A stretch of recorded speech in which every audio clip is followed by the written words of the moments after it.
Can my $80 camera really be that much better than my $3,000 camera? Hi, my name is Olivia and this is my third video, 12 months, 12 self-portraits. And this one is of course my birthday month, March. Now of course, am I exaggerating a little bit? Of course I am. My professional camera will never be the same as my digital camera, but I do think both of them have their own weaknesses and strengths. Now, why do I reach for my more affordable camera more often? Well, the first point is that it is quite light and it's so easy to carry with me in my pocket, in my bag. It even comes with a little carrying case to have the camera in. I also love that it has auto settings, so I don't have to do any manual settings. I do wish it did have manual settings because some scenarios it is nice to have manual settings because especially when you're taking photos, you do get kind of mixed results. Like some of them are a bit brighter and some of them are a little bit darker. So it would be nice to be able to do manual setting, but I do think auto is great. And I also just love the result this camera gives on its own. I love the flash, I love everything about it. I think it just creates really nice, cutesy, whimsical photos. I definitely love the digital camera era we are currently in. And for me, with editing, yes, I really like the raw images of this camera, but I do find I like to edit them a little bit. I usually just put on a preset I like, and then I like to really increase a little bit of noise in the image, and I like to make them quite glowy because I feel like that just fits that aesthetic for a digital camera. So it actually started raining the day I had to take the photos. Of course, the day I want to take self-portraits, it's gonna be raining. My feet are getting wet. But we powered through and we went and took them anyways, because I knew if I wasn't gonna take them now, I wasn't gonna take them at all. I'm quite lazy when it comes to my self-portraits. I love going all out for any of my other portraits, because I don't have to do everything myself, like the posing and the makeup and everything. Like, it's so much easier when I'm just like out on a shoot taking portraits of a friend or a professional or whatever the scenario is. It's just like so much quicker, so I have a tendency to want to postpone the shoot as much as possible, but I know I just have to set a date and then power through. And now we are on to the editing portion. So like one of the first things I did was I applied a preset. I used this one. I tried using the same on my digital camera photos, but yeah, the vibes were very different. So I think I'm gonna do two separate edits. One where it matches the professional camera the most, and then one that's like the standard edit. I think this photo looks great overall. I think the only thing I would do is I would do some subject masking. You can't tell in this photo, but it was raining a lot. I do want to make the background a little darker. This is definitely not what the original looked like, but I still feel like it looks good. Maybe I would brighten up the photo just a tiny bit. And those like flyaways, oh my god.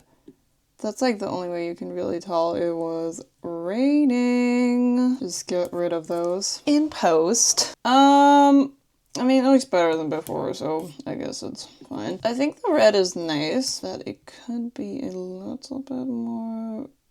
I think the red is a nice tone. Those blues could be a little, ooh, okay, that's kind of a vibe, but I want them to be, I like the colors. I think the colors in this photo look really, really great. It doesn't really do much, to be honest. I actually think I'm gonna remove that.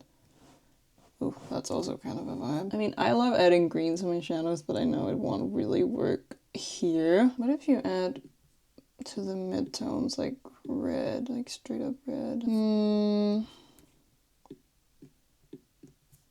I mean, it's not that much different.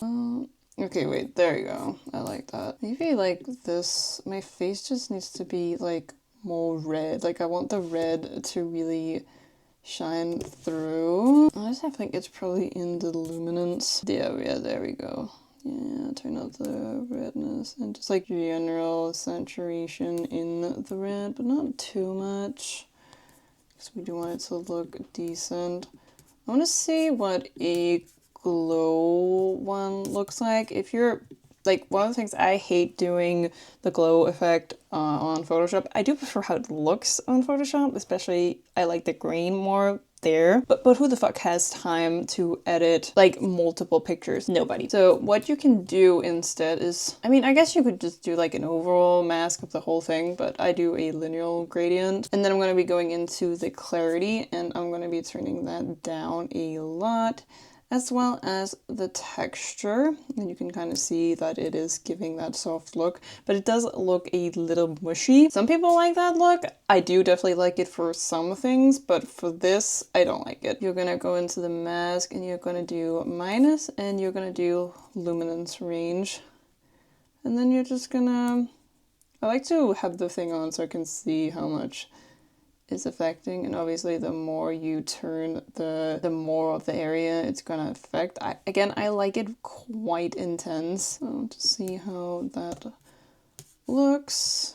So that is with the mask on. You can especially see it in the hair. This is what it looks like if you turn it off, and that is with, I think it just adds like a nice softness to the photo. I might honestly do a glow in the Photoshop actually.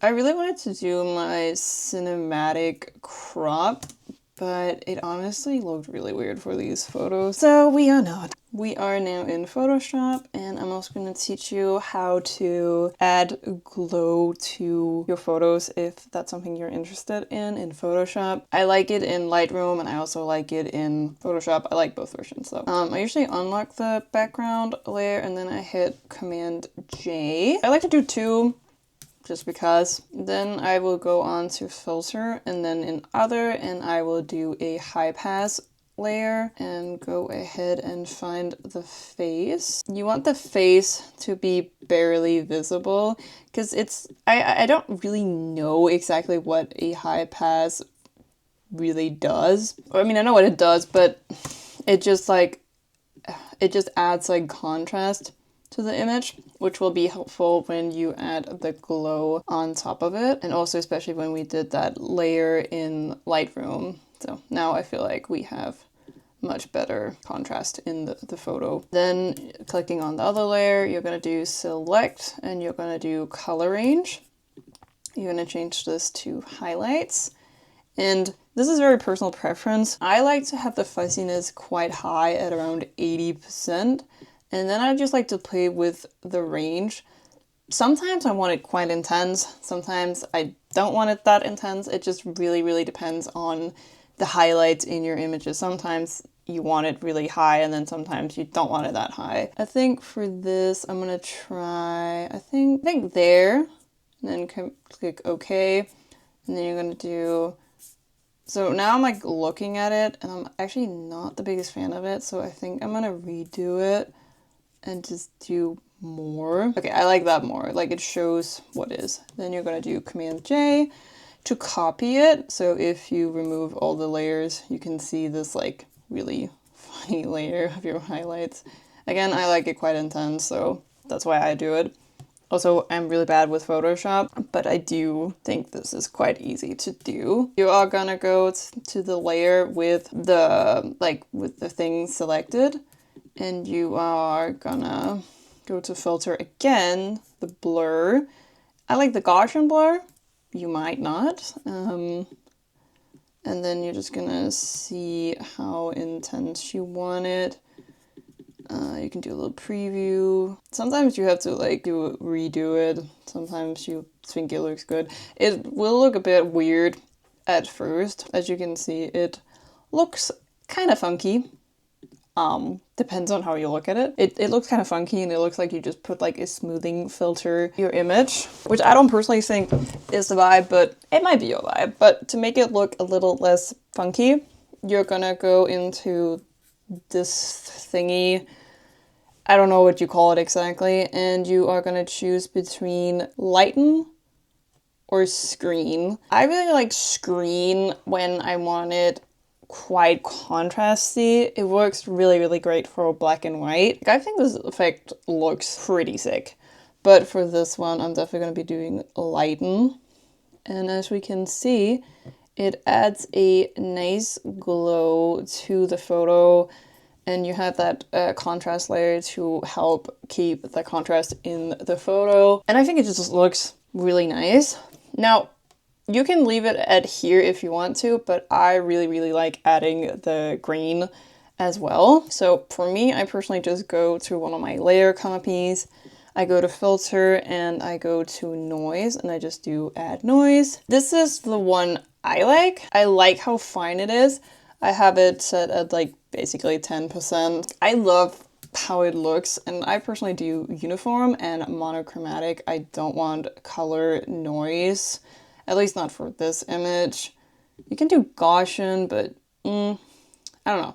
Depends on the photo. I like uniform, so you can see what it does. I think it does look pretty cool. Yeah, you can really tell like on the face how it is looking compared to without. Now, once you are happy with the image, you can export it straight from Photoshop, but I feel like that takes a while and you might want to do additional edits. You can either do this with a command, or you can go to this little thingy, these three little lines. You can either do flatten image or merge visible layers.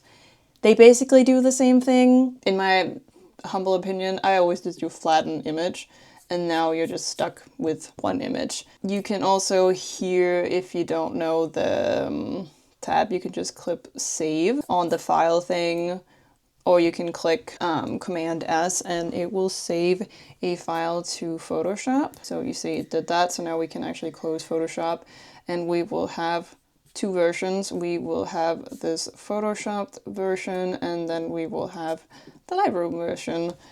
And as we can tell, there is definitely some differences in these two photos. I think my eyes look a lot brighter in this one, which I think is pretty cool.